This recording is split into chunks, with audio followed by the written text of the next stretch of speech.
straight from the mayor's mouth, with Matthew Dickerson from Dubbo Regional Council. Hello everyone and welcome to Straight from the Mayor's Mouth. Hello Matt, how are you today? Yeah, very good, thank you, and very busy weekend last weekend. Wasn't it just? I think we should have a long weekend every weekend. Do you think that'd be popular? Well, look, I would vote for that every day of the week. Of course, like right now, though, I'm taking a little bit of a leave time. So today, and yesterday and then tomorrow and every other day to me is a long weekend anyway. But for those people who are still out there doing the right thing by the community, like yourself working, absolutely, I'm still for it for you. Just rub it in, thank you very much. Just thought I'd sort of throw that one out there for you a little bit more. There was a bit of a buzz around though, and so I joke about being every weekend, but that buzz around, there was obviously some activity, there were different events on, people were visiting, and even though it's a bit cold, you don't expect so much visitation in the colder months, but there did seem to be a real buzz, which I think is a reflection on just the economy in general. There's some cost of living pressures out there for people, but still some businesses out there are going okay and people still want to be a part of it. So I think we're in a much better position than some other locations, but to me, just as I walked around, it felt fantastic, didn't it? I always love these sort of weekends. The long weekends when you have the big carnivals on and all that sort of stuff. You just get the new people in town, and the energy that new people bring to a town through their tourism and through just their general love of seeing something a little bit different and being involved in kids' sports and all that sort of stuff. I love those weekends. They're always good fun to have, aren't they? Yeah, no, I think you're spot on there. So well done to all of our events team and all the different organisations in the community that had events on that drew people to Dubbo. Yeah, absolutely. Keep bringing them in. Look, I'm interested to know something to start us off here today, Matt. Squirrel gliders. Something completely different. Let's go really random to start with the very first question. Is there a squirrel glider on Camp Road or not? Is that a bit random for you to sort of throw out there? Because it seems like there was a lot of discussion about a squirrel glider at the meeting on Thursday night. And if you can answer that question, there'll be people who would pay you a lot of money. The definitive answer. We want the definitive answer. Yes or no. Because we don't know for sure, and that's the problem. What's the whole reason the squirrel glider discussion? What was that about? What's going on there? It does seem a bit random, doesn't it? It does. So you're right. It was a major topic of discussion at our standing committee meetings on Thursday night. And the reason for that is that there's a 33-lot subdivision that's got an approved application out there on Camp Road. They've requested a modified process there, modified development application there. Right. And part of that is around a squirrel glider. Now, this is all part of the Biodiversity Act, right? The Biodiversity Conservation Act, 2016. And this does cause a bit of angst to developers. And in fact, I know sometimes I'll hear from some of the Western Alliance councils when I'm in a meeting with Western Alliance councils, some of the costs associated with biodiversity is literally bringing development to a standstill in some of those western areas. The biodiversity offsets are just so expensive compared to the development itself. It's just ridiculous. In this scenario, there was a squirrel glider sighted in 2018. So we're going back a few years ago. 6 years ago. And so we're taking the word of a squirrel glider watcher here or something, are we? Or what are we doing? Someone that's an expert in their field. Okay. No photographic or video evidence of that. Right. But we've got a person who we trust, if you like, who said, we've seen a squirrel glider. Fast forward 6 years, and actually the application for the modified development was put in before just 2 days ago, 3 days ago. But go to that point, a couple of years after that point, and if there's a squirrel glider there, then you need to protect the home of the squirrel glider. And this is where it gets complicated. You've got biodiversity credits. The biodiversity credits that are associated with a squirrel glider family or a squirrel glider individual is 85 biodiversity credits. And you've got to buy those. You've got to basically pay for those. Right. And it's a open market. So it varies in price. At the moment, the cost of that is about $60,000. Right. So our staff recommendation to councillors was that as it stands at the moment with this DA, for this modified DA, they put it forward to council, and it has to be done this way because council staff don't have delegated authority to refuse a DA. So if a DA is going to be refused, it needs to come to council. So basically go to council, and the recommendation from staff was to refuse the DA because the developer doesn't want to pay the $60,000. I get that. No one wants to pay money if they don't have to. Yep. And our staff are saying, sorry, according to the Biodiversity Conservation Act, then because there's a squirrel glider there, you've got to retire some credits. Then it comes down to, is there still a squirrel glider there? So it's never been spotted since? It hasn't been spotted since. Have we had experts out there to check it out again? Is that part of what has to happen as well? Or? Absolutely, that's all part of it. And the experts say that the habitat has not changed significantly since 2018. Right. Therefore, if there was a squirrel glider there in 2018, then there's no reason there wouldn't be a squirrel glider. So potentially could still be there. Well, the part of the argument as well is if there's one squirrel glider, there's probably a family there. Right. So the one squirrel glider, who may well have died by now. Yeah, well, that's right. But there may have been a family there, so there may be another squirrel glider. Now, here's the big problem. I remember in science many years ago the expression about the absence of evidence is not the evidence of absence. And this is the challenge. Right. So I'm the developer. I employ someone to go out there and look for squirrel gliders. I could employ someone for a week, for a month, for a year. And I say, your job is to sit there with your video equipment and record everything and look out for a squirrel glider. But if you don't see one, it doesn't prove that it's not there. So the absence of evidence is not the evidence of absence. The only way you can categorically say whether it is or is not there is if you see one. They're there. But for the developer, that doesn't help because the developer's trying to avoid paying the $60,000. So in the guidelines, though, is it expected that there has to be more proof than something, say, that was spotted 6 years ago, like for this still to apply, this rule still to apply? The habitat change is, I suppose, a critical part there. Right, okay. If there was a squirrel glider there 6 years ago and the habitat hasn't changed, then the assumption, and we are saying assumption here, the assumption is that there will still be a squirrel glider or squirrel gliders there. Now, so let's assume that that's all. There's still discussion, debate about whether the squirrel glider's there. And there's no point me or councillors going out there and saying, okay, where's the squirrel glider? Well, we can't really say because it's here somewhere, maybe-ish. But let's put that argument to the side for one moment. What's the solution for the developer? Now, there are some times when a developer's doing something and there's a ecologically threatened species or there's some issue and they've got to work around that. So, for example, you might have fuzzy box trees and the developer might be told, well, you've got fuzzy box trees there. You need to leave that little community of fuzzy box trees there.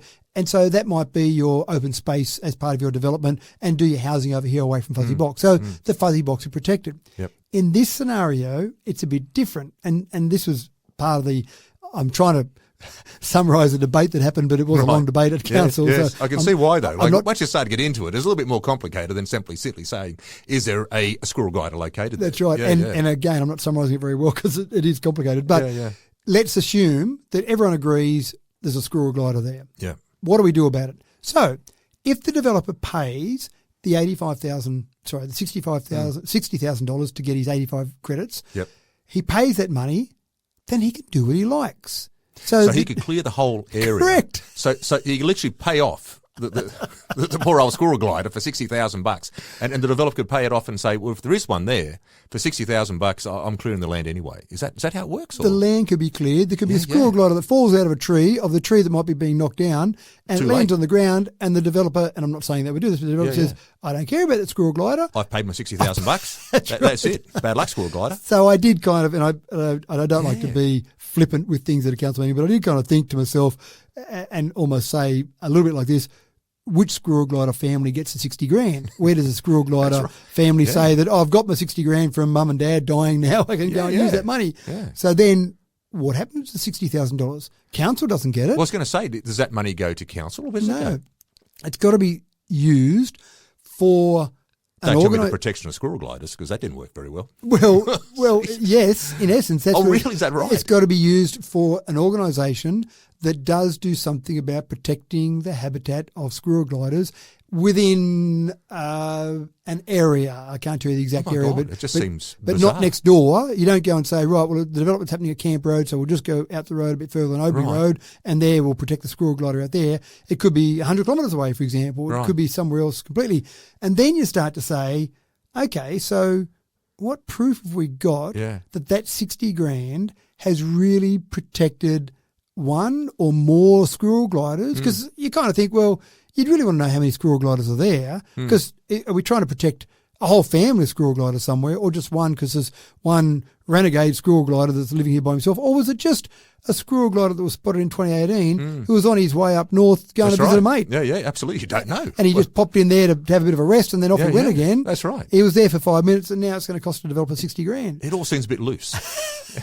Like it really does. And so just go back again for me if you don't mind. So this comes from, what's the name of this again? This is the Biodiversity Conservation Act of 2016. Right, okay. So this can obviously be looked up. We can check it out. So if you're a developer, you could check this up, I suppose, and if out of interest as well, you could check it up. So I'm thinking here, I'm just trying to visualise this. There's a list of potentially endangered animals and trees. Not just animals. Trees and bits and pieces and whatever. Flora and fauna. Flora and fauna, that's the best way of putting it. Each one's been designated a certain number. That's right? Well, no, which I then think corresponds to a certain financial figure. I think what it would be depending on the area. So, for example, if you came along, if there'd been seen 10 families of squirrel gliders there, I'm sure there would be more credits that you would need to retire, in other words, buy as part of that process.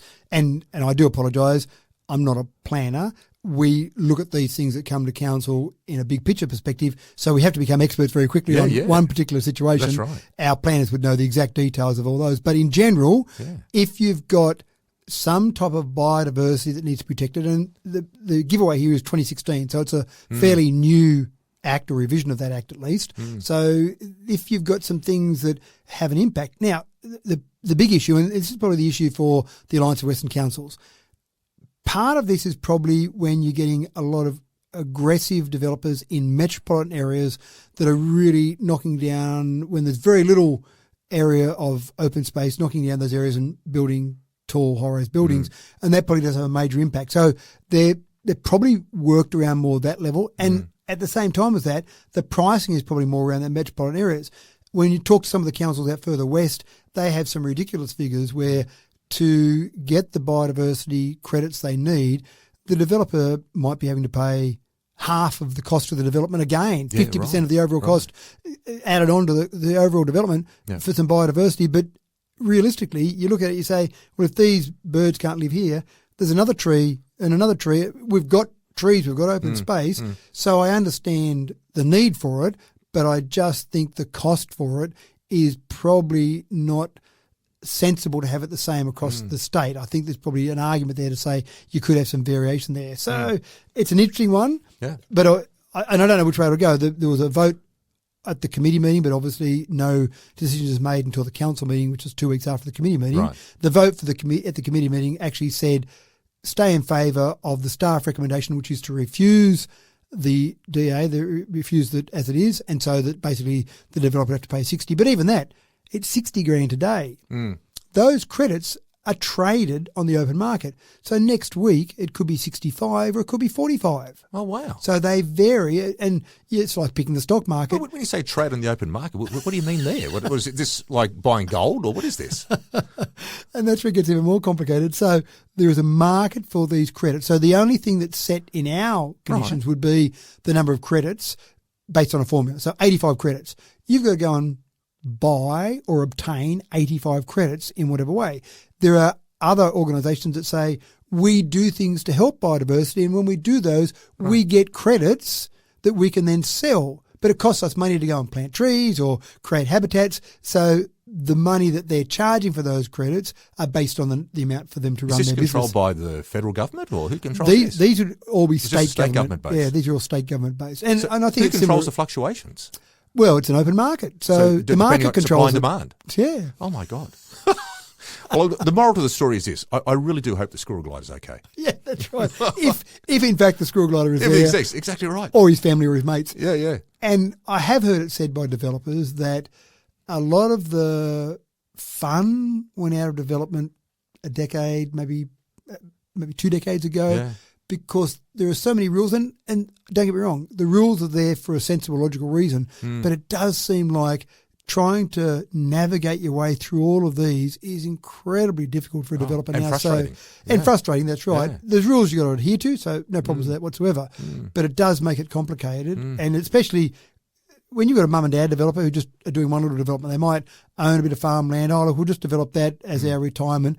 They're the really difficult ones because there are so many rules and some of them don't make a lot of sense to them. Professional developers, a bit different. They know there's all these rules to step through, but even they sometimes go, what? Yeah. This just seems to be crazy. Sort of scratching your head. I'm scratching my head. Oh, my goodness me. So tune in. Yeah, because I think it'll be interesting watch debate. this space in 2 weeks and see what the outcome is.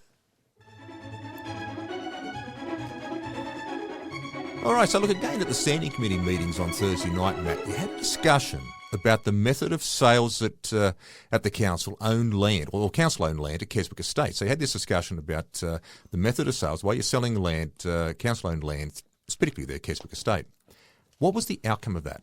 So this was discussed in a confidential component of council, so I can't go into all the detail about all those. But the outcome, as you know from our previous discussions, when you have a confidential discussion, there's always going to be some sort of outcome, a resolution of that. And so I think we're moving in the right direction. And again, it won't be finalised for 2 weeks' time. But I think the whole concept we've got here will make some changes. So let's go back a little bit. Keswick Estate, we said to our staff, council said to our staff, we've got land there that we kind of come in and out of the development market. If we think there's a need for us to be involved, i.e.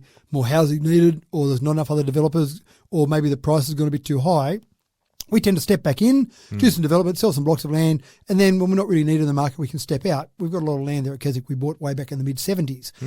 In this scenario, we said there's more development needed. People want to come to Dubbo. We definitely need more development, and the housing market's pretty hot, so let's get into it.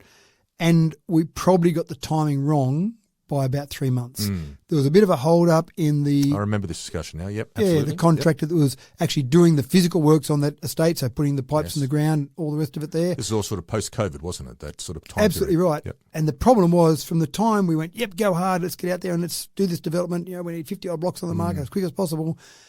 From the time we said do all that to the time it was all ready to actually get to the point of being sold, a little thing called interest rates That's right. caused a bit of an issue for us.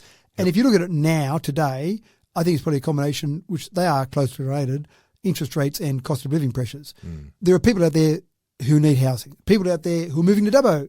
And I talk to people who move to Dubbo. I go to new resident nights. I go to citizenship ceremonies. And they say it's hard to get a house. It's hard to get a rental. So we definitely need more. But how do we get more? Well, it's a tricky one because it wasn't that long ago people were building house and land packages, 500 and 550 grand, that sort of pricing. But now a lot of people, their affordability, suddenly they used to be able to afford 550, but the bank now says you can afford 450. So that's all got to change a little bit. So that's basically meant that we've only sold 18 of those blocks. So we've said as councillors, well, there's not much point having them sit there. We want them sold. We want people in Dubbo. We want them to be able to have housing.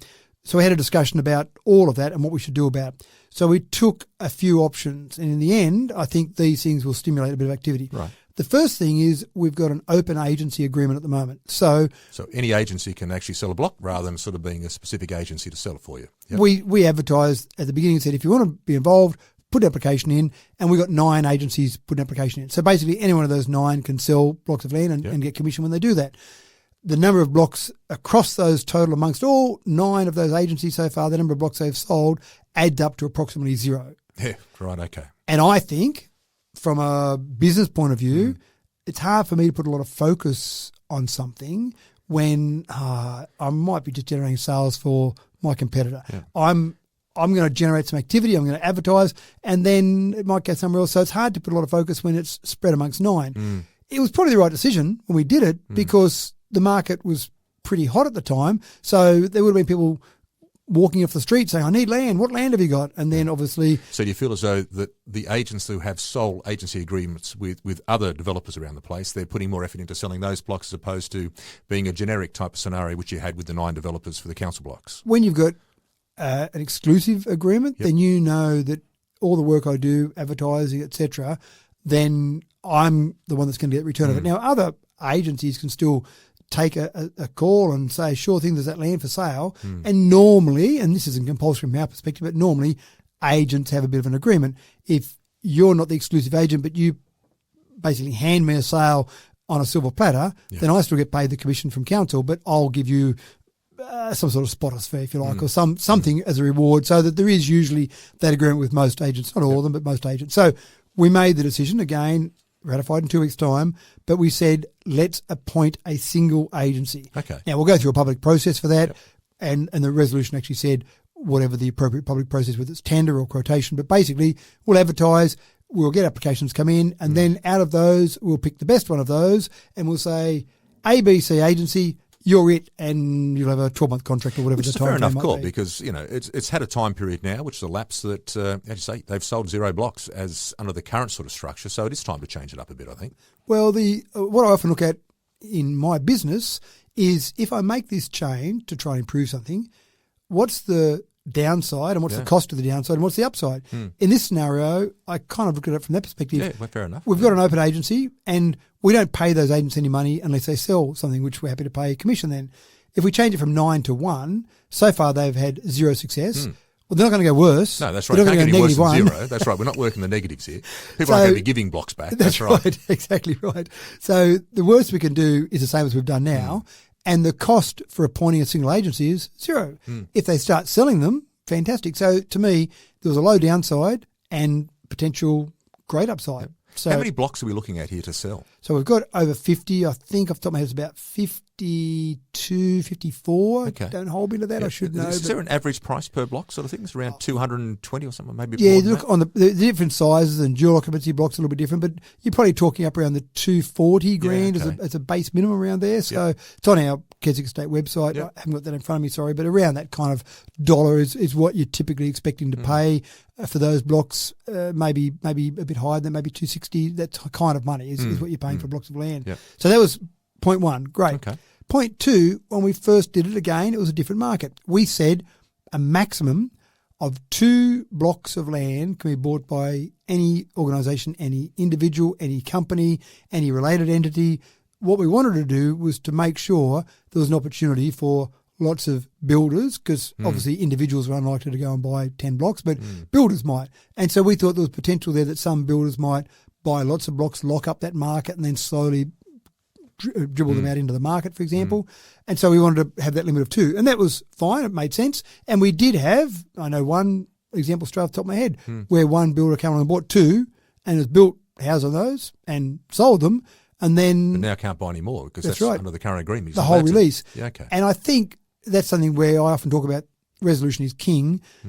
I think the general understanding of councillors was that buy 2 at a time, so you can't go and buy the whole lot. But if you buy 2 and sell them, sure, buy more. But the actual wording of the resolution, which the staff have got to follow, is buy 2 full stop. So we thought we've got to change that. But also, it hasn't been an issue that someone's trying to buy the whole lot.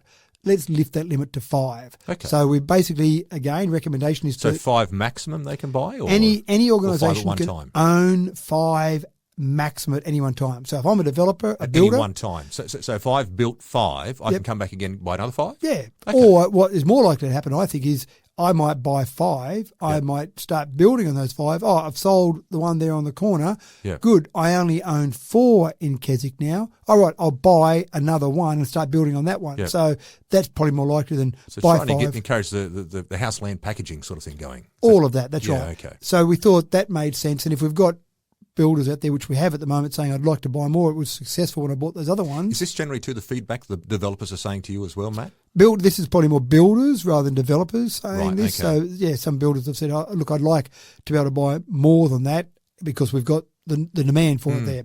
And the last one, again, this is probably feedback from builders as well. The last one is something, and I do remember we did this in old Dubbo City Council days. We don't want to discount the blocks. Sometimes people say, oh, you're not selling enough, just discount them.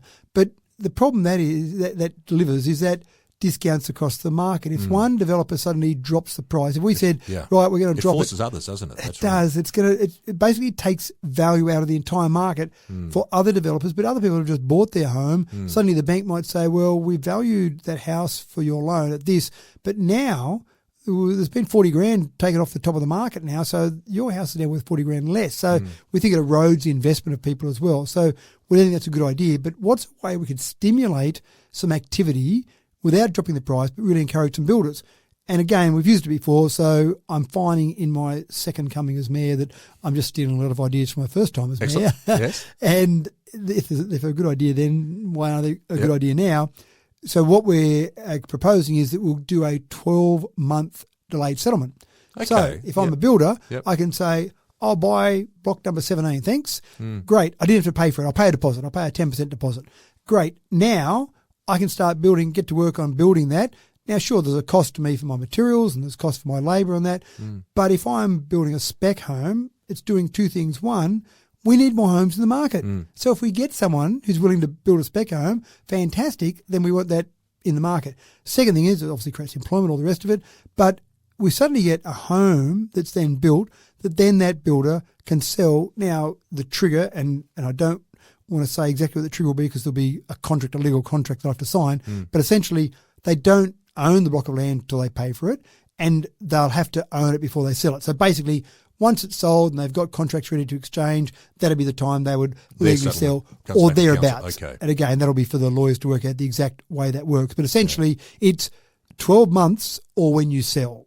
So if you're worried about your cash flow as a builder, that means you can get in there and basically have a go knowing that when you get your money for the sale, it'll be the same time approximately you have to pay for the block, give or take a little bit. Yeah. And again, there's got to be a maximum on it, so 12 months is the maximum. So if you haven't sold it within 12 months, or if you decide to sit on it and didn't build, we don't want that to be the case, so you're going to have to pay for it. So I don't think someone's going to come on and lock up the whole market. They can only do it with 5 anyway. Yeah. But sure, take advantage of it and sit there for 12 months and then sell it. Then you have to pay for it, but you'd be better off putting a house on it and trying to sell the whole thing, which is, I think, what a developer would do. Now within Keswick Estate there itself, are they all designed for single use in the sense of single dwelling use, or do you have other options in place there? Can people build duplexes? Are there any options there for, I don't know, maybe a small units of flats of 4 or whatever? Do you have any diversifying of the type of options that people can build in these places? So duplexes, the modern term for that is dual occupancy, but I understand most people still say duplex. That's fine. So there are some blocks specifically for dual occupancy, but not medium density. So dual occupancy is the maximum that you can put into there, but only on some of the blocks there. So not all of them. So there'll be some blocks where definitely there'll be some dual occupancy built, and so that's fine. And I think most people in an estate are comfortable. There's a few single houses there, and there's a dual occupancy down there or a duplex. But if you were buying in there, you'd probably be more comfortable knowing there's not going to be flats or an apartment block or something built, even townhouses, that type of thing. So no, it's designed for, the zoning there is designed for basically single or dual occupancy, and that's it per block. So you know about that. Yep. So I think the 12-month settlement, now one of the discussions, I can't really talk about the discussion in the confidential, but in my mind, one of the things that's worth considering is there's a cost. If I give you money for 12 months, then I could have had that money sitting in the bank, so I might be foregoing 4% interest, say, maybe 5% interest. So there's a cost. If I give something to you worth $200,000, and in a year I could have generated $10,000 interest. So that's something for counsellors to consider in the decision making. Now, my logic around that, my personal logic is, if I could sell it today and get the money today and put it in the bank, great. In a year's time, I just generated, say, $8,000, maybe $10,000 interest. So if I say to you, don't pay for it for 12 months, that's fine, then the reality is I'm giving someone a discount of $8,000, $10,000. Yep. But the problem is, the flaw in that argument is, that's assuming you're selling them on a day-to-day basis. If we're not selling it, so if we sit there and go, no, we're not changing our pricing, we're not giving 12-month delayed settlement, we're not changing anything like that, it's just the way it is. And in 12 months' time, if we haven't sold a block, well, we didn't get that money in the bank. Whereas when we sell a block with a 12-month delayed settlement, we're not getting the interest for the 12 months, but we've got a guaranteed sale at the end of that. When I say guaranteed, sure, that company could go broke or whatever, but they don't have the title, so we still retain the title. It's almost like some of our major retail suppliers offering a 12 months interest-free type option, before you have to settle your payment. That's right. So they know they're getting a payment in 12 months' time, but if they never were going to sell that, that's right. couch it's or designed to whatever, stimulate the sales, isn't it? That's right. Then they're getting nothing for that. So they're happy to forego a little bit of interest for that. And this case is the same when we're not getting the sales. And that's the big difference here.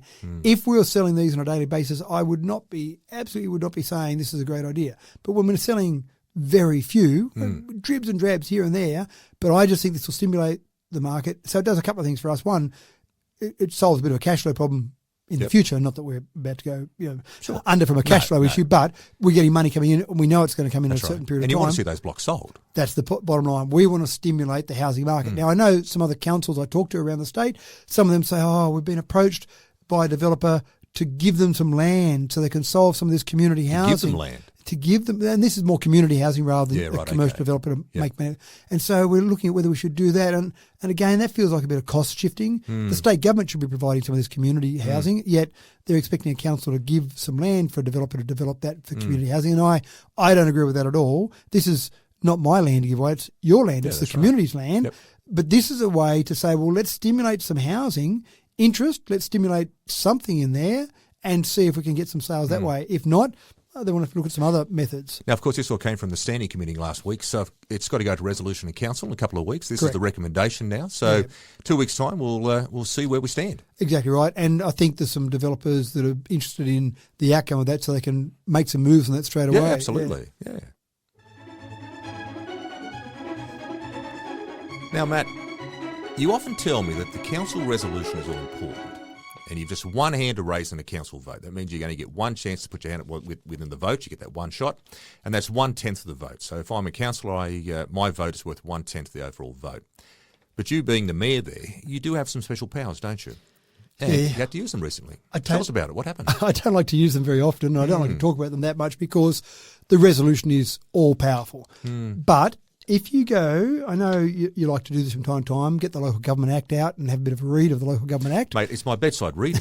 I sit there every night and I work through it. I think I'm up to about chapter 473, subsection 26, subclause 3C2 or something. Well, good, because that means you've gone past section 226. So I'm looking forward to the sugar glider discussion point. So. Yeah, that's right.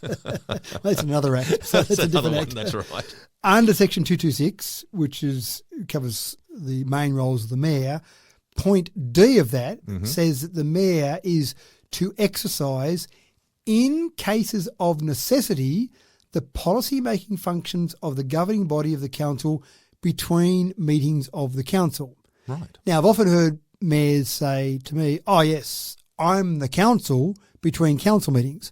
So you can go in and say to the CEO, I want you to paint the roads pink because I like the colour pink. And the CEO would say, well, we've got no resolution to say that. No, I am the council between meetings, so I'm instructing you to do that.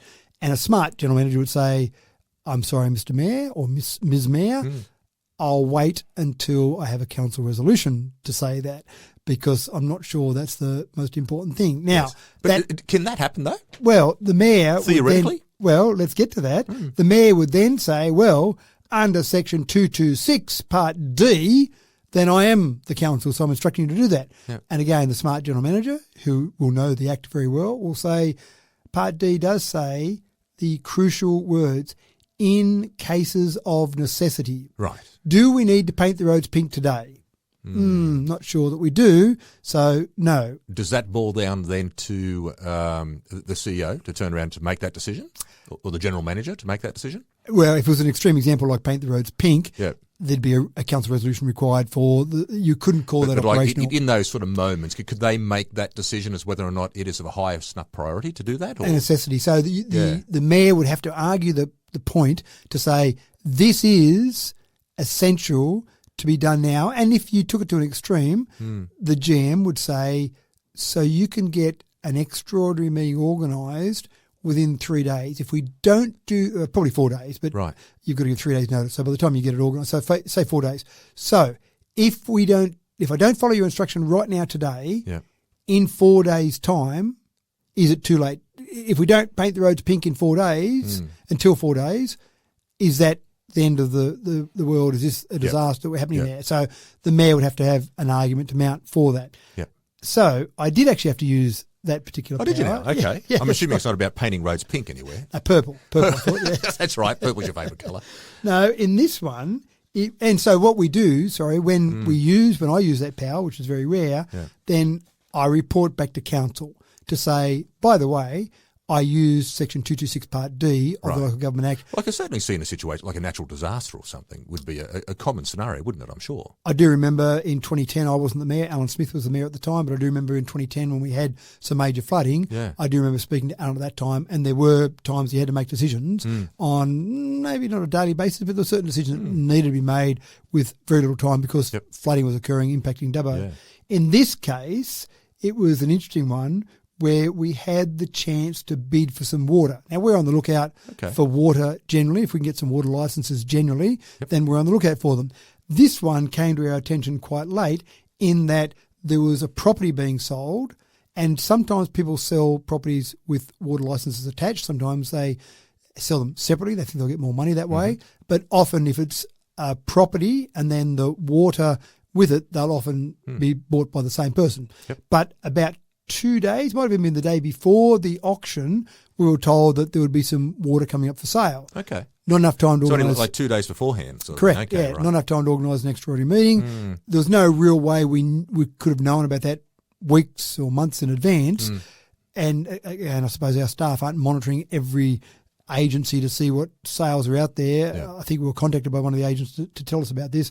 So in the end, I said to the general manager, okay, send me a formal request to go and bid for this at certain levels. So we had a discussion around those levels. And so he sent, so it's in writing, he sent a formal request, a memo if you like, to say, I would like council to be able to bid on this water up to a certain price point if it comes to that point in time on the auction on this particular date. So then I looked at that, analysed all that, said, yes, I approve maximum expenditure per meg and max expenditure overall for this as it went. And so you've got permission then for our staff to go and bid there. So they know they've got that covered. As it turned out, the first option was for the person who bought the land. So Right, yes. as it turned out, it was all a moot point because Because they bought it anyway, did they? they did, yeah. Right, So the person okay. or organisation who bought the land said, oh, by the way, we'll take the licence as well. But it's So a good they bought example that. of how it works, though. It is a good example. Yeah. And then again, what we did was we reported that through to council to say, here's what happened. The mayor exercised his powers. So if you had some renegade mayor who said, I'm going to paint the roads pink, then it would come to council. At that point in time, that might be the first time councillors know about it, and they could say, oh, we don't approve this. What do we do to stop this? Do we do a rescission motion? How can we stop this crazy thing going? In that case, if councillors didn't agree, then it would have been a bit of an issue because the auction was already over. Yes, that's right. And we've just purchased it or whatever. That's right. And you can't have a rescission motion after action's already been taken. It's like, let's just say, though, from a point of view of a safeguard in that scenario, let's say you did have a bit of a renegade mayor and renegade general manager who decided to go off and to make some silly decisions based on a scenario. Where's the safeguard against that? Democracy. That's right. You can vote me out next election sort of thing. Is that pretty much how it works? Yeah, and that's, I think, part of the reason that you take it through to a council meeting is so that the mayor knows there's going to be some accountability for the process. And it's not legally binding, but I still will use good old-fashioned things like phone calls and ring councillors and say, This is what I'm doing. here's what I'm about to do. Are you comfortable with that? I'll send emails out sometimes just to say this is where I'm going. And again, they could send back an email and say, yep, that's all fine. And then if they were trying to be deliberately painful, then they could still at the next council meeting go, no, I'm doing this. And I could sit there and say, you sent me an email and said it was all okay. Well, email, not legally binding. That's right. Now I've got all the information. Now that I've seen it in the report, there's no way I'd approve of that. So you've got to have trust in the democratic process. You've got to have some trust in the mayor of the day to be making the decisions in the best interest of everyone. Now, you get corruption. There's no doubt about it. You get corruption. So you might get corruption where someone's involved and someone that's selling that and they want council to be bidding on that and the mayor of the day could put a stupid price on there and bid up some crazy price and pay a lot more for that than they should have. So there are all those examples possible. You can't corrupt proof any system because it still comes down to individuals. And that's the real issue with this one. But I thought it was an interesting process and good to just talk about the fact that, yes, in cases of necessity, sometimes you do need to be able to do that. But in this case, again, as I said, all a moot point, but interesting part of the process. No, it's a good discussion. Now, I noticed here, Matt, at the Standing Committee meeting on Thursday night, you actually connected remotely because you're in Cobar, the wonderful town of Cobar. Great little spot out there. What drew you to Cobar? What are you out there for? Well, the Western Division Council's New South Wales Conference was out in Cobar. Okay, yep. Now, this one actually clashed with country mayors. I do like to go to country mayors. Yep. You've got about 90-odd members in country mayors, and this particular meeting they were holding in Kempsey, so a bit of a field trip up to Kempsey. But I do like to make sure I stay connected with the really important councils to Dubbo, which are the ones in our area, our west of us, if you like. Yeah, right. So the Alliance of Western Councils, most of those councils, a few extras. You had places like Wentworth and Balranald as well. So you've got a few extras apart from just the Alliance. But I thought it was worthwhile supporting the conference here in Cobar. So it was a conference out there, was there? Or? Yeah. So technically it's called the Western Division Council's New South Wales Conference. So does that happen once a year or? I think they're actually trying to do them 2 a year, but typically I think they're 1 a year at the moment. Guest speakers, all that sort of stuff? All that sort of stuff. So you've got it's a little mini conference. Yeah, right. And Western Division, technically, Dubbo's not in the Western Division, but I certainly think it helped relationships. Not that there's a bad relationship there. We deal with these councils regularly with the Alliance of Western Councils, so that's good. But I was at the conference on the Thursday, went back to the motel room, connected in for the meeting, the standing committee meeting remotely, as you correctly pointed out. Yep. And then after that went back to the function. There was a dinner on that night. And I sat down at a table with a range of other council mayors and staff from various areas out west. And as soon as I sat down, they said, well, Matt, we've just been talking about you. And I went, oh, okay, tell me more. My back was sort of starting to stand up a bit. That's it, yeah. Feeling that sort of nice starting to pull in the back there. And I said, so what happened? He said, well, we were just talking about the fact that we're very impressed that Dubbo cares enough about us for you to come along to this, in particular, when country mayors clashed. And country mayors, all these councillors are in country mayors as well, but it was a bit frustrating for them that it clashed. But they said, you had the choice. You could have gone to country mayors or here, but you chose here.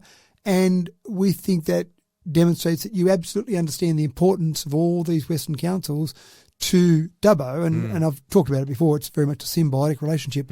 We need those for our economy. Absolutely. Well, they're a big part of our feed, aren't they? Absolutely right. Yeah. And we to them as well, for that matter. Yeah, and those councils need us because if they need professional services, they need medical services, absolutely, whatever it might be, they don't want to go to Sydney for that sort of thing. So that symbiotic relationship is important. And one of the things that certainly in the back of my mind when I got back onto council was I felt like there'd been a bit of a disconnect from some of those Western councils, so I certainly have had it in my mind to make sure I continue to build that. But they were very impressed with that. And was then, there a main point of focus through the conference? Was there something there that from the Western side of things that they felt needed to be addressed and was very importantly set up part of the conference there? Probably, I would say, and I'll run through some of the various areas that spoke, but probably some of that discussion, if you like, around the various topics was really just about the challenges that you face in regional areas, which maybe government doesn't always get. There's some different challenges there. So we had Tara Moriarty came along. So she went out? Okay. Yeah, so that was good. So she spoke.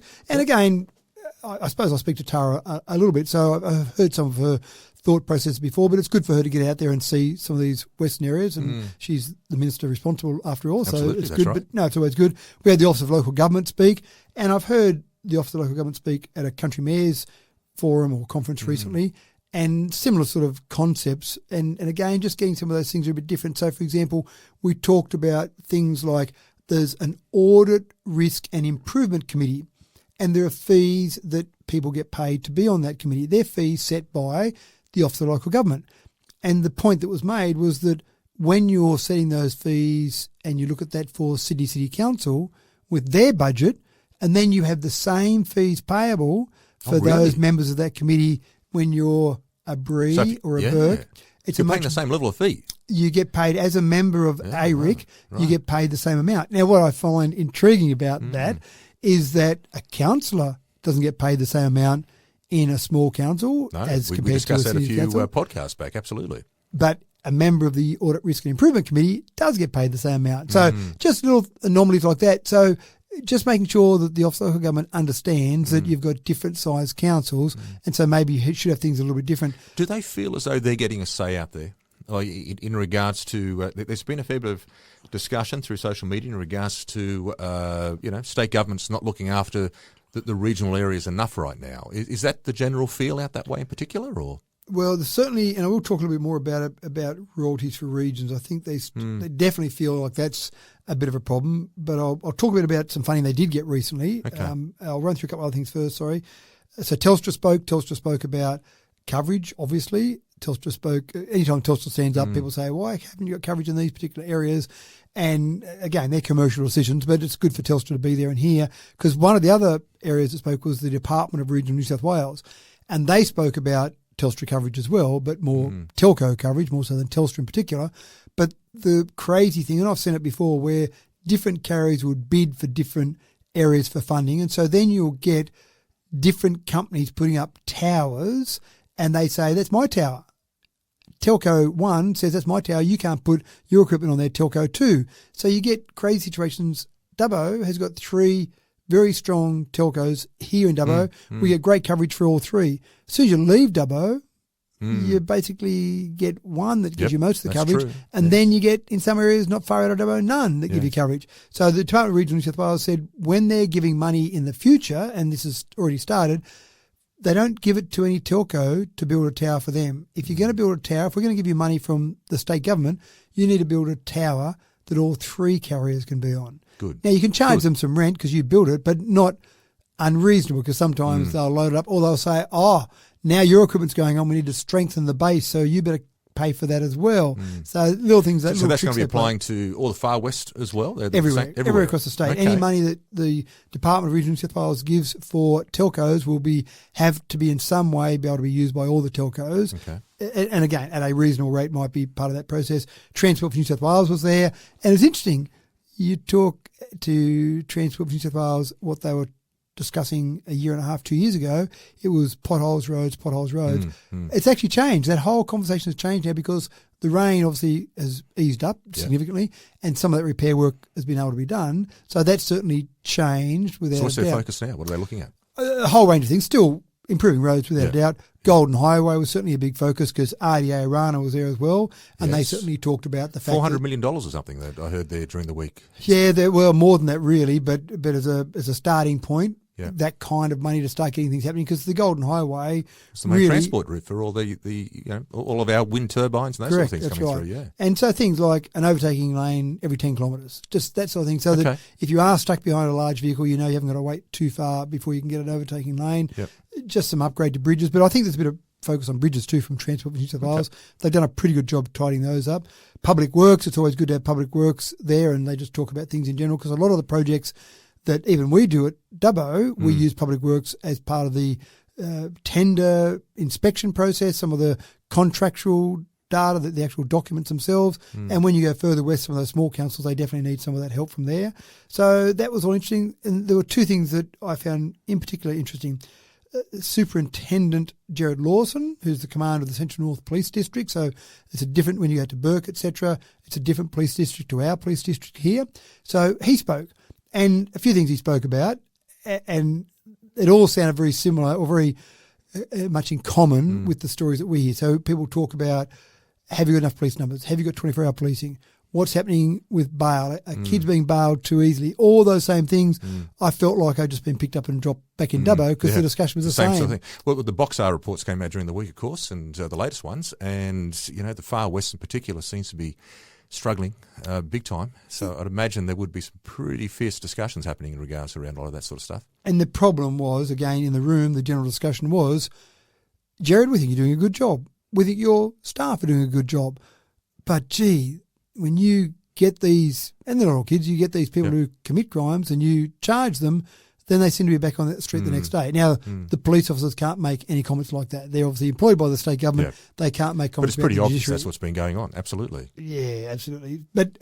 And I think sometimes in the room, just hearing that shared experience, just hearing the same story that might be happening in their individual location, it feels a bit better than knowing that it's not just you. It's you're sitting there in a brie and you go, it's happening in Walgett, it's happening in Burke, it's happening in Problem Cobar. shared, so to speak. It feels a bit nicer.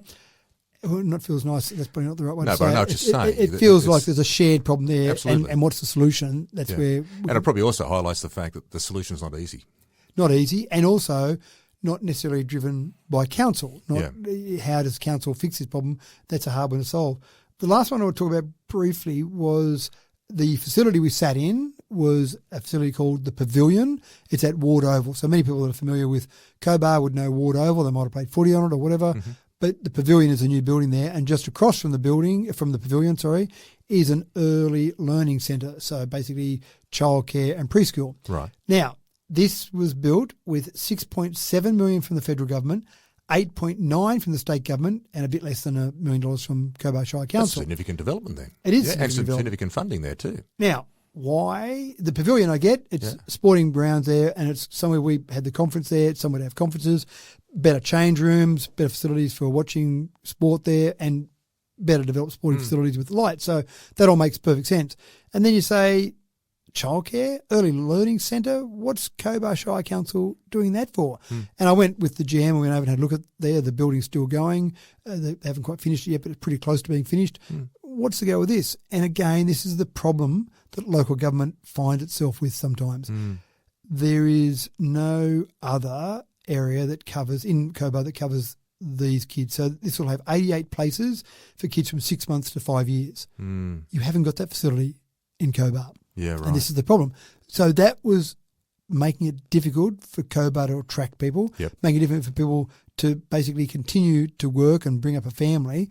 So Cobar Shire Council, obviously with the help from state and federal government, said, we're going to have to do it. We don't want to build a childcare centre. We don't want to own and operate that. It's almost like you sort of had your hand forced, though, somewhat in regards to it, haven't you, really, with that? Yeah. The community feedback was this was a major problem. We need to for do them. this. This is an essential item. So in the discussion we had there with the GM, I was chatting to him about that. I said, so what's the plan long term?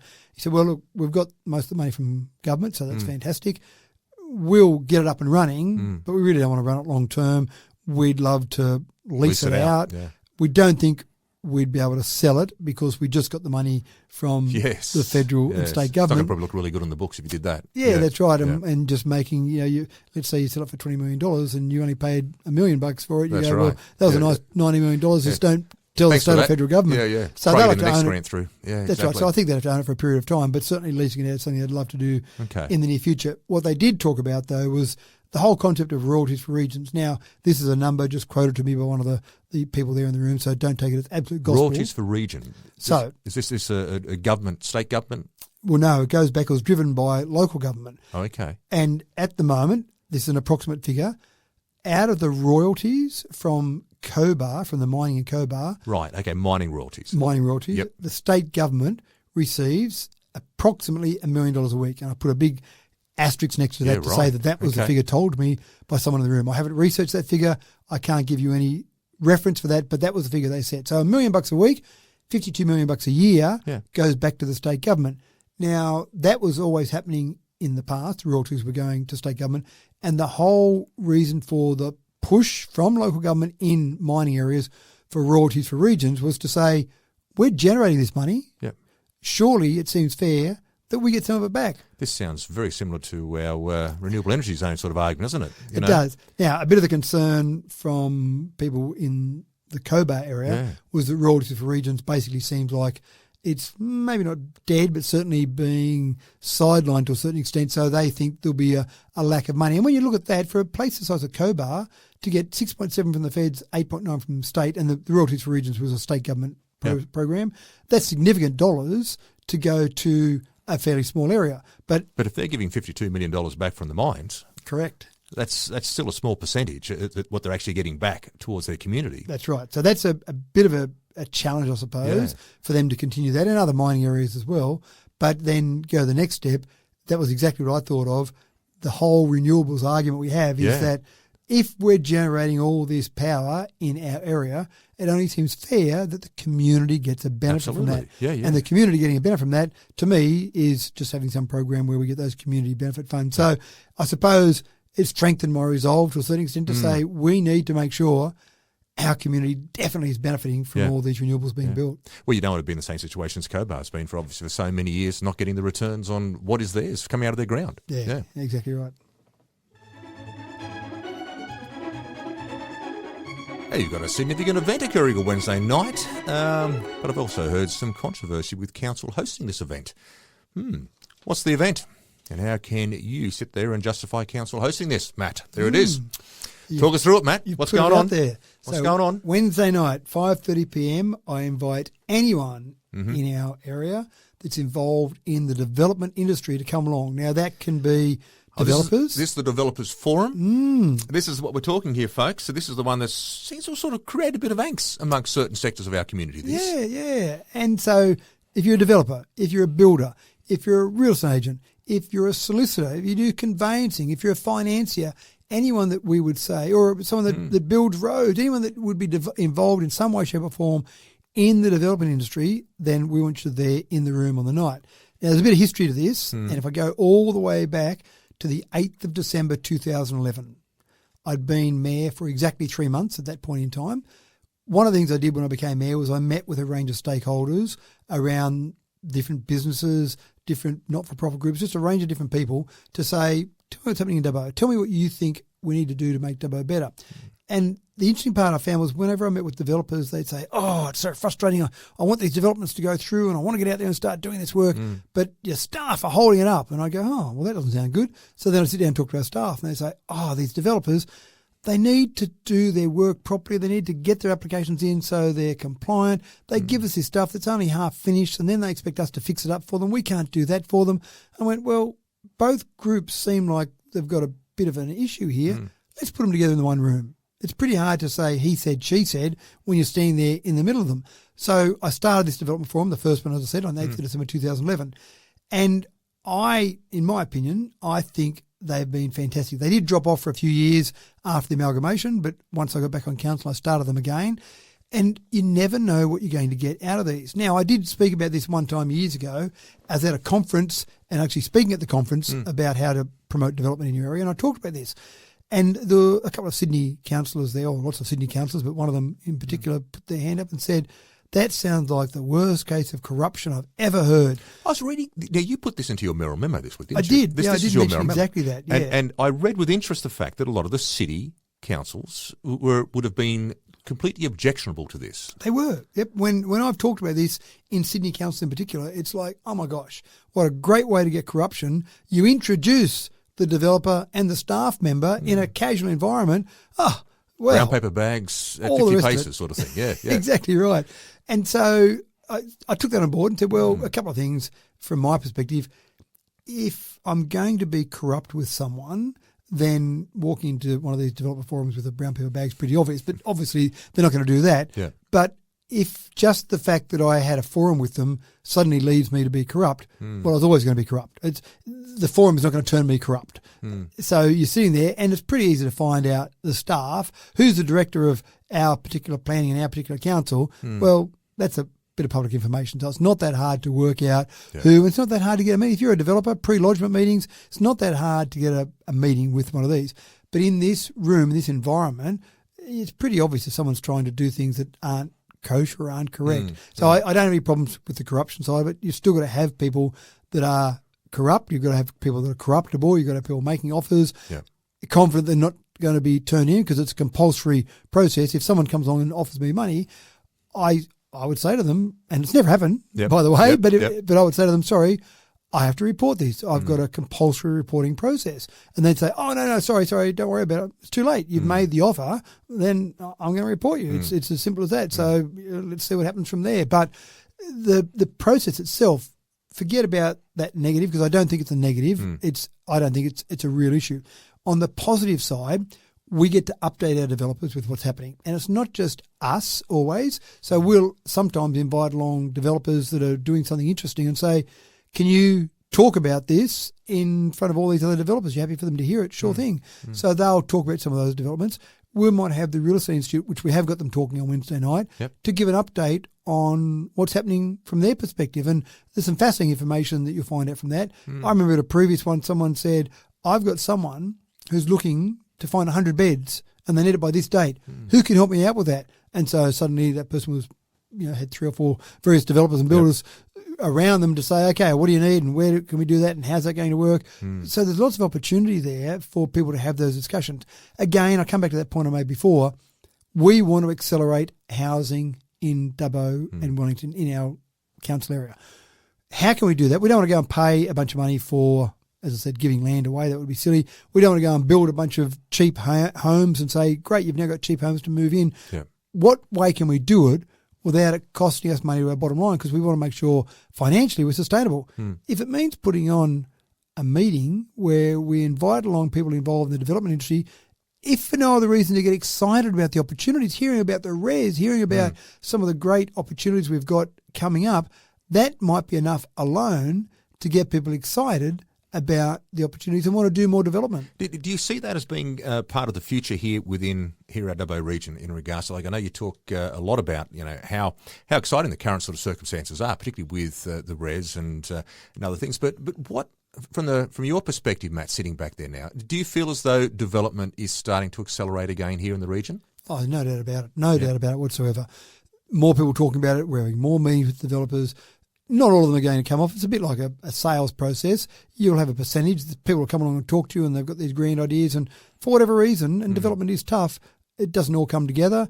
But you have those meetings, you have those discussions because you know a percentage of those will go ahead. But it's very positive, and people do talk to me about that positivity. When I've got friends that come back to Dubbo or friends that come to Dubbo on a semi-regular basis, they talk often about just how positive Dubbo is. The economy seems strong. The community seems like it's really going ahead. Yep. And sometimes it's about positive. It's about just an attitude. So you get developers in a room together, you hear about things happening, and developers can choose to develop in lots of different locations. So they could say, well, gee, I've got this development I'm looking at this location or another location or Dubbo, but gee, that Dubbo, that seems like it's really happening. And there's a lot of other things happening there. I think that's not a bad place. We might go and get involved there and see what's happening there. So I think they're very positive. So I'm looking forward to it. We'll talk about it next week. Absolutely. In terms of what happens. So it's this upcoming Wednesday night? Yep, this Wednesday, 5:30 p.m. at the Cultural Centre. Right. They usually go for no more than 2 hours, but you don't have to stay for 2 hours. Yep. There's some discussion at the beginning, formal discussion at the beginning, and then it really is just, I do a Q&A, so I just sit there and take questions of the audience and answer what I can and give to the staff the ones I can't. So it's a very open discussion. And then what I like is after we have some of that formal part, I do see people just having discussions amongst each other. So it's really open to developers and potential developers, I suppose, as well. Anyone involved in the building industry. And I do talk about that. Anyone involved in the development industry in general. So anyone at all that sees that they've got involvement in that, absolutely, we want them there. I look forward to hearing the feedback next week.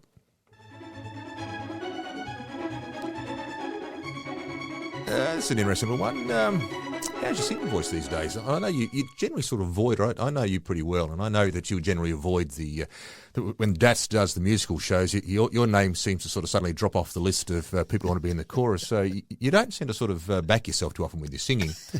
But did you have to belt out a couple of national anthems on Saturday morning? Well, I did back away from this as well. So you didn't?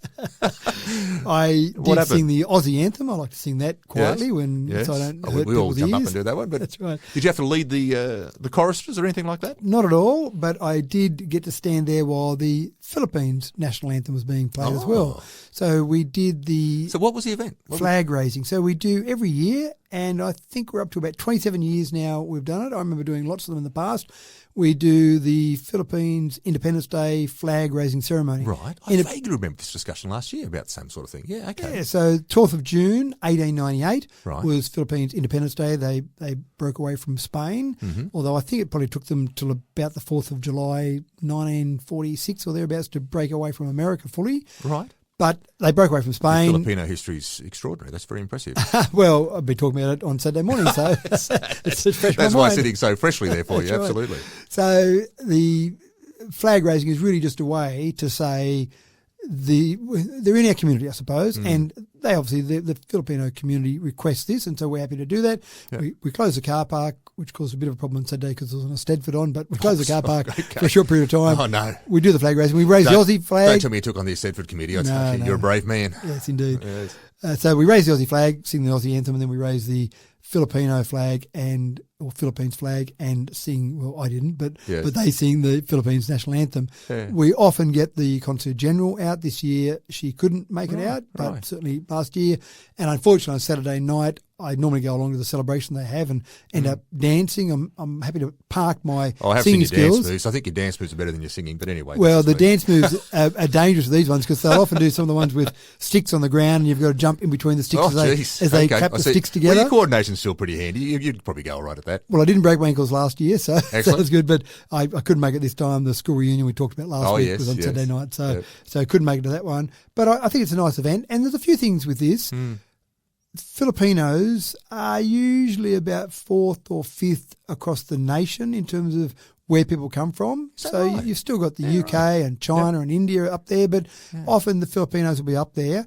I know at citizenship ceremonies, I'll normally see some people from the Philippines, so they are certainly part of it. And there's a very strong... We've got a pretty good community here of Filipinos. We do. And we've got a great community of And Filipinos that's the thing here. there. It's a very strong Filipino community here in Dubbo, and you see that not just on flag raising day, but you do see people Actually, from the Philippines. there was quite a few down there volunteering this or last Saturday at the park run, actually. Yeah, there so you go. Yep. it was wonderful. But So it's a nice event, flag raising. We do a bit of cake, a few things afterwards, and nothing too dramatic there, but we go inside. The rain stayed away on Saturday morning, so we go inside, have a few cakes, cup of tea, and just talk about thank you for being part of our community, and it's a chance Wonderful, for them to say, event. and they like to say thank you for opening our arms to them as well. Oh, beautiful. Now, Monday at the long weekend, I saw that you attended an event there at Apex Oval and you handed out a trophy to the joint winners. I've got a feeling I know what this event is. So talk us through what was the event and who won the big gala, sort of, was it the under-15s, I think, rugby union tournament? Well, no one won. That was the fascinating part. No one won. No one won? No. So this was the 2024 New South Wales How can no one win? Well, I'll get to that. Well, I suppose that's not quite correct, is it? Two organisations won. We had joint winners. Joint winners, yeah. Oh, okay. Every So kid wins a prize. Excellent. I love that. It was the 2024 New South Wales Rugby Junior State Championships. That was over the long weekend. Yes. Lots of people, about 1,800 people injected into our economy over the weekend. It's massive, so that was just one event we talked about at the beginning. Yeah. But I've been along to watch them before, and so I went along and watched the end of the girls' final, and they look pretty talented. They look pretty fast. They look like they can tackle pretty well. I think I might have mentioned in the last podcast the fact that I saw a few of them there at the park run last Saturday walking along, and I thought, I don't want to be hit by you. I'll tell you what, I'll be knocked next week. And the final was played between, there's a joint venture, if you like, between Sydney Uni and Penrith. So it's basically Sydney Uni and Penrith. Yeah. That was a side, was it? That was one of the teams. It was called Sydney Uni / Penrith. Yeah, okay. And then they played in the final against Illawarra. Oh, okay. Yeah. And well, actually, it was Illawarra that I saw. Right. And that morning. There you go. Yeah, Right, okay. yeah. No great surprise there, the fact they made it through the final, because they were very impressive looking girls. Right. So they on not quite on the bell, but not long before it, kicked a penalty to take it to 17 all. Wow, very exciting. And then they were a bit confused because the siren, well, they're excited. The team that kicked the penalty was excited because they jumped up and down when they kicked the penalty going 17 all. And then the siren went shortly afterwards. And you could see both teams going, what do we do now? Is that right? Okay, yeah. And then, so one team was very excited when they kicked that, and the other team was a bit despondent. So it's a 17 all.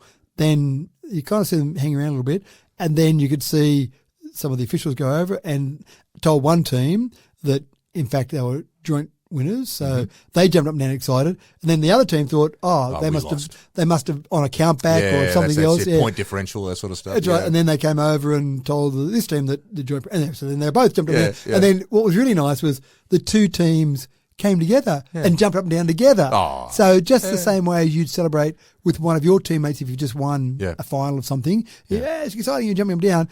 Because they all won, they all got excited together. And I went, wow, that's really nice. And you hope that sportsmanship doesn't get lost as you get a bit older. You hope that still is there. Maybe it is professional sport, etc. But that was quite nice. So the challenge was, though, they only had enough winners' medals for one team. Is that right? And there's only one trophy, obviously. That's right. Yeah, so they basically did something where they said, okay, hand out the trophy to one team and Spray then the other paint team. those Super Ones gold, guys. Come on, quick. That's right. And the other team got the medals and they said then they'll sort it out later. Yeah. So a good event, but gee, they love it. New South Wales Rugby loves the ovals. They love the facilities. They love the quality of those. They said, I mean, there's a So the contract that feedback still was goes. just magic. It was great. Yeah, but they would love to come back every year. Fabulous. And there's a certain length of time on the existing contract. But again, it'll be another bid after that process. But hopefully we do keep getting that. Those sort of events, when we've got those facilities, that's where it makes a real difference to our overall And community. as we talked about at the top of the podcast, they're the sort of things which just brings the town to life, doesn't it? You know, when you have those sort of weekends, lots of new people in town, the energy that creates. So, well done to both teams, and look forward to sort of seeing them out here next year again as well. So no golden point in those ones, apparently. No, very good. Good choice. Now, I know that you're trying to save money at council, but do you think it's appropriate for you to be in your suit on the end of a shovel? I saw you throw some dirt around during the week, Matt, in your suit. Look, you've copped a bit of pizzling about the fact you like to wear your suit to, most of the photo sort of shots. What's going on with the suit all the time? Yeah? Let's get the tough questions out of the way today. You know, is there a reason why you like to wear a suit to the shoveling and events as well? Well, I just have it on all the time, so why not go along and do some manual labour? Blue collar meets white collar, mate. There it is. I didn't work up too much of a sweat, so there's not too much damage in the suit. But this is out at our animal shelter. Oh, okay. So the first sod was turned on that, so I didn't help. Is it an extension or something new happening out there? A whole new building being built there. Yeah. And what's a bit sad is that we do have a lot of dogs and cats that go through our animal shelter at the moment. So we're averaging, over the last 3 years, we've averaged 2,216 dogs a year, and that's 2,216 dogs and cats we've averaged per year over the last 3 years. Go through out there, 2,200. And it's over capacity. And there's a few technicalities What's here. that, about 40 a week? 40-something, 44, 45 a week? Yeah, that's right. Is that my quick maths? 4 5s are 20, so yep. Is that right? Yeah, there we go. and there we go. another 40, about 44. Yeah. So essentially the problem you've got is that we're over capacity, and there's a few things here. We don't like to talk about the sad truth of what actually happens sometimes in the end. So we try and avoid the animals being put down at all costs. When we find a stray that's not chipped, and it's amazing how many we still find, dogs and cats that aren't chipped, then after 7 days in the pound, it becomes our animal. And we don't want it. You're getting 2,000 every year, so I can understand why you don't want it. Yeah, but that's the legal process. Yeah, right. Obviously, we take as many steps as we can, so we obviously assess these animals to see how healthy they are, what life expectancy they might have, a whole range of things there. And if we think there's some hope and there'd be some way we could get that rehomed, they're the dogs that people can go out and get from the pound there or animal shelter. Sorry, I should use the correct term. Yeah. And do you basically, get many like that? Like, do many people go out there and collect dogs and cats from the animal shelter? Yeah, definitely. Yeah. So we've got ones there. So rehomed, that's our first priority if we can possibly do that. Yep. There might be other ways. There might be other organisations that might want to take an animal, for example. But ultimately, if we've got that there and we just don't have enough room to keep it, and again, there's a cost to keeping those animals there, then eventually we unfortunately have to put them down. If it's been chipped, it's 14 days. Okay. Now, if it's been chipped, you think, well, that'd be easy. Yeah. You've got the contact details there. Notify the person. And you can just notify the person. That's exactly right. Yeah. But one thing that's a bit of an issue is that sometimes people change their details, don't update that. And you must admit, it's not the first thing you think of. Oh, I'm moving from blah to Dubbo. I'll make sure I change where my NBN is and make sure my gas and all the rest of the things there, change my licence there. And little Pluto needs to get his update done. Yeah. You probably don't think about that, do you? No, so essentially, I suppose one of the things I'd say to people is, please go and change your details there. Most people would have a mobile phone number as part of their details. Most people would keep their number, but sometimes people change jobs, for example. They might get a new mobile. So it's not always the case. You ring that mobile number. No, Jimmy, he hasn't worked here for 6 months. Don't know where he is now. So there's that problem. So keep your microchipping details up to date. But again, you get that little bit of extra grace. If a dog or cat comes in and it's chipped, at least you got 14 days. So if you're looking around for your dog or cat that's been lost and then finally go, I'll go at the pound and have a look, it'd be pretty sad to find out that it was 8 days after it had gone missing and that dog's already gone. Do most people, like from the point of view that the dogs and the cats you get out there, are they mainly picked up by the rangers and brought back, or do people sort of drop dogs and cats off there?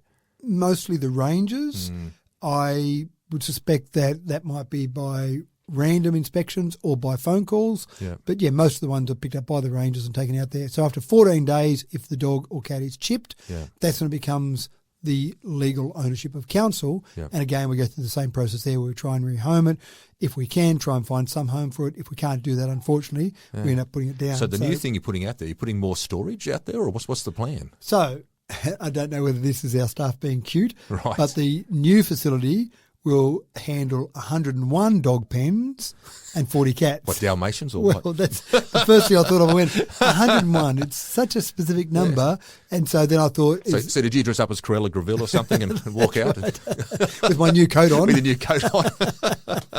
Not the place to wear a new coat. Exactly right. Would have fallen pretty flat, I think, that one. That's right. So I don't know whether it's 101 because we're planning on getting Dalmatians in or whether just the design of it worked out that way. There you go. But let's say approximately 100 plus or minus one, dog pens and 40 cats. So again, more room and just bigger in general.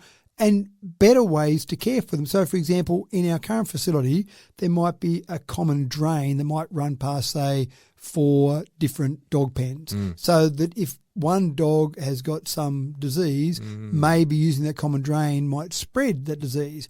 Having a drain that's not common, so having it built in such a way that all the drain from each one of those 101 dog pens and 40 cat pens, each one of those drains goes separate without going past any other particular pen. Yep.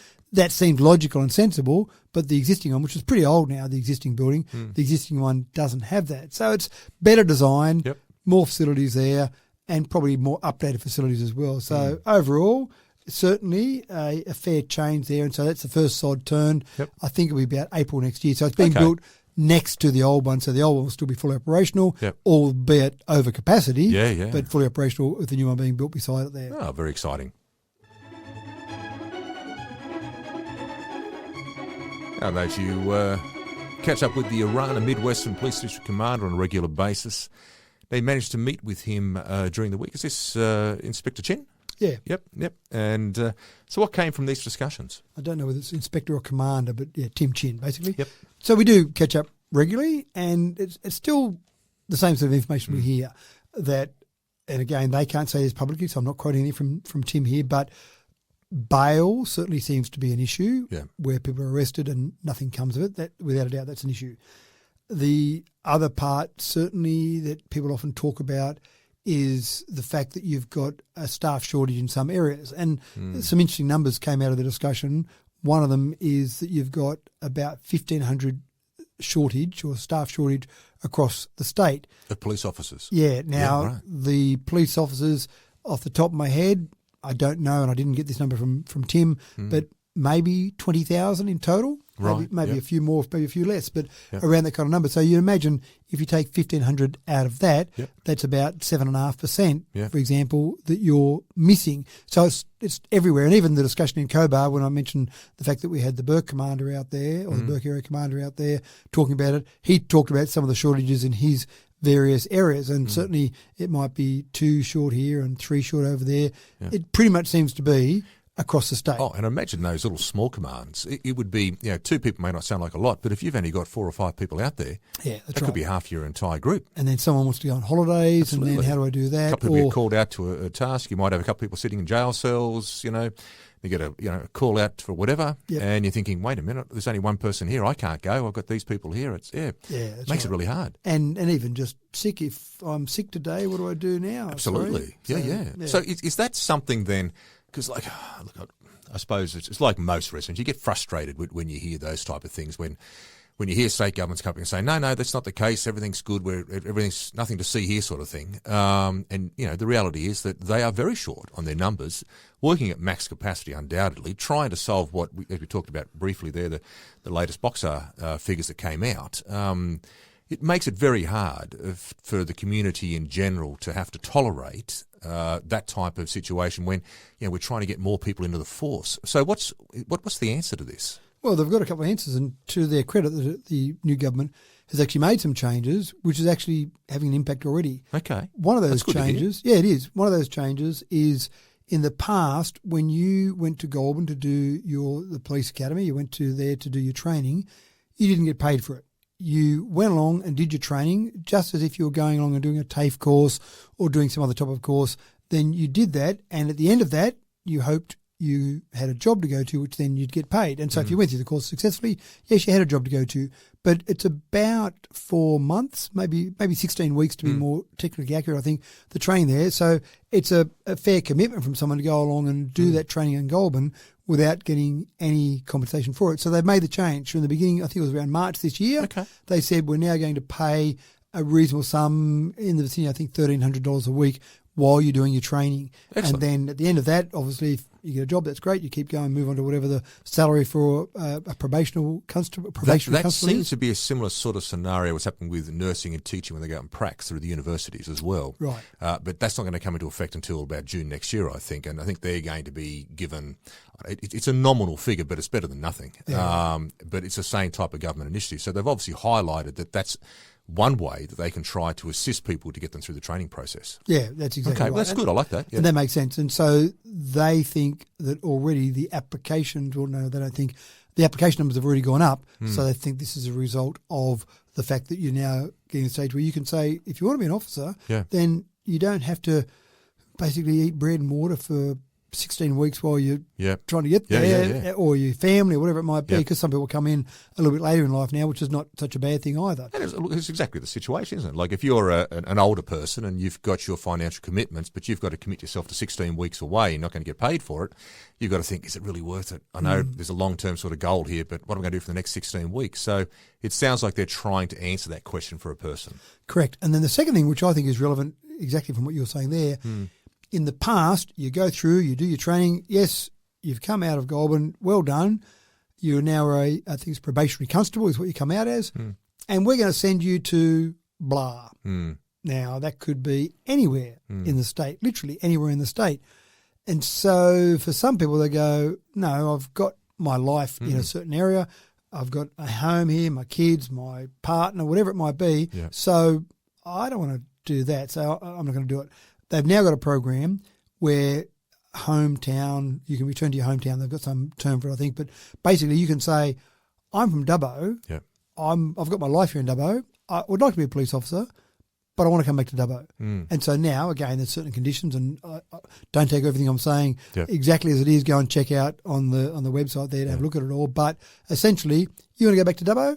Sure thing, all things being equal, and we're going to accommodate that. You can go back to Dubbo. So that, I think, as well, it mightn't sound like much, but for that mature age person, I think that's a really big thing. I think it's a fabulous idea. Is this maybe, Matt, something that council could sort of jump onto as well, from the point of view of trying to support and encourage that within the local community? Is there a role maybe council could play here to try to encourage more locals to go into the police force to help solve our problem of policing here in town? Well, it's certainly something that we spoke to Tim about. The police will be doing some media around this as they start to get these programs rolled out and see what impact they're having. And certainly we said from our perspective, if we can help in some way, shape or form, then that makes sense as well. Use our media team, use something to help promote that. So I think good things.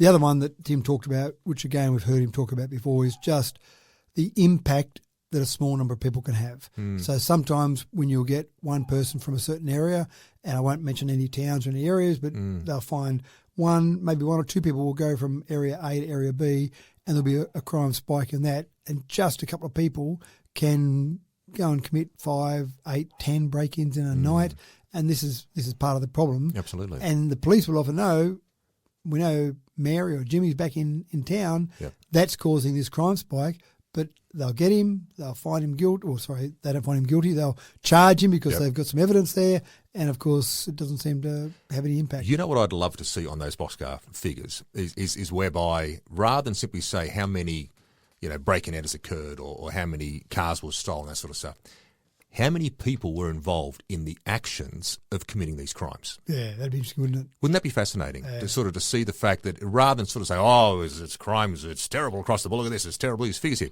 All right then, how many of the people actually committed these crimes? How many people are there? You know what I mean? Because that could be quite fascinating to see when they suddenly go, oh, well, you mean there's only 20 people or it's 25 people? Oh, so it's not 10,000 people committing these crimes, as some people tend to like to hyperbolise. Yeah. You know what I mean? That would be an interesting sort of see a figure of. Hyperbolise, that's a good one. You like that one? You can use that if you like. So you're right. If you had 100 break-in enters, yeah, wouldn't it be fascinating if you could see whether 100 break-in enters were committed by 100 people or by 5 people? Absolutely. And that might give you some indication about where we should go in the future as well. Anyway, state government, that's for you guys. All right.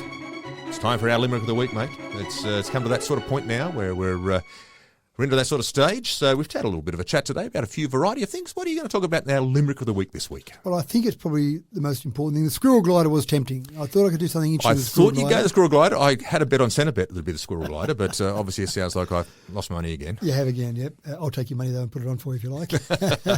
But I think the most important thing happening this week will be our Developers Forum. Yeah, I was going to say Developers Forum's coming up. Good on you. Good choice. I think that's one of the things that really can make a big difference, especially a big difference without council really spending any money or minimal amount of money. So here we go.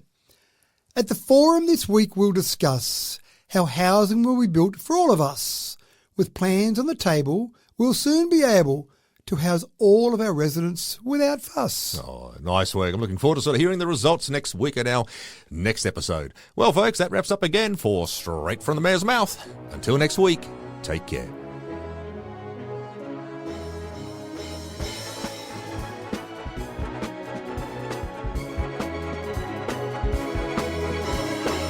Straight from the Mayor's Mouth with Matthew Dickerson from Dubbo Regional Council.